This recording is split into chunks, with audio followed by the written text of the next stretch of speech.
Good morning, English language learners. I am Arham, and today we'll be looking at the first part in the series of vocabulary lessons. The lesson is based all around eyes. Alright, so let's talk about our eyes. Now, eyes of course help us to see, but they're more than that, aren't they? They are symbols. They're symbols of so many different things. They're symbols of intelligence. When you talk about someone being bright-eyed, it's showing, yes, that person is happy, but also he's very intelligent. Or if someone has a keen and sharp or discerning, perceptive, piercing eye, you could say that this person is very intelligent. So eyes in that way do exhibit so many different traits. And you know what they say, the eyes are the window to your soul. So you can always tell someone's emotions and feelings through the eyes, right? So today what we'll be looking at is, we'll be looking at certain idioms which are related to the idea of eyes. And the main one in this class that we will be looking at is that when you have a keen gaze or a sharp eye, a pointed eye, you are seeing things clearly. You're seeing things with alertness, with focus, right? So we have a few idioms which mean the same thing, and they all have the word eyes in it. So the first one is being eagle-eyed. Now, I don't know if you're familiar, but Lord Alfred Tennyson, he wrote a poem called The Eagle, and in that there's a very nice quote in which he says, "He watches from his mountain walls and like a thunderbolt he falls." So it just goes to show that right from the top, at the apex of the mountain, sits the eagle, but his eyes are eagle eyes, right? They are so sharp that from that height he can see, from that vantage, he can see down below into the water, inside the water.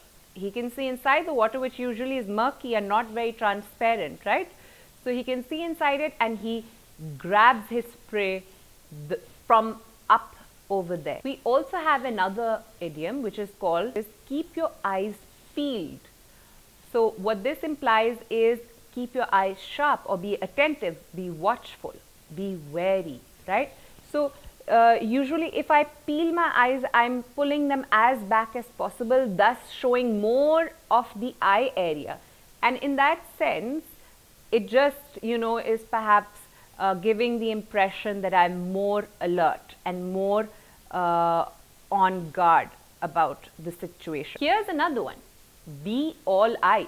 Now, imagine if my entire body is made up of eyes. Eyes, eyes, eyes, eyes, eyes, eyes, eyes, eyes, all over the place, eyes. Then clearly I would be seeing a lot of things that perhaps other people would not be able to see, or I would be very sharp with my visual acuity of 20/20 vision, and I would be able to pick up things that non-discerning or non-perceptive watchers would not be seeing. The fourth one that we'll be looking at is having eyes in the back of your head. So if ever you're told that you have eyes in the back of your head, this is relating to the idea that you are so sharp that it's almost like you can see from the back.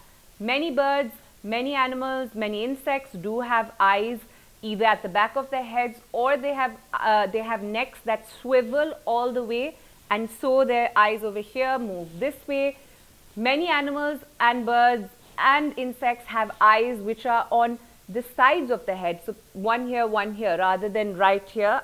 So again, those eyes help them to see very well. And in a similar way, if you were to be told that you have eyes at the back of your head, then perhaps you are very, very vigilant, very alert, and you always spot things that others perhaps cannot. So I would just be asking you now to think about the ways in which perhaps we can use these idioms. They are quite useful for you. At this point, it's a good idea to download your worksheet and to complete it. So that wraps up today's session on eyes.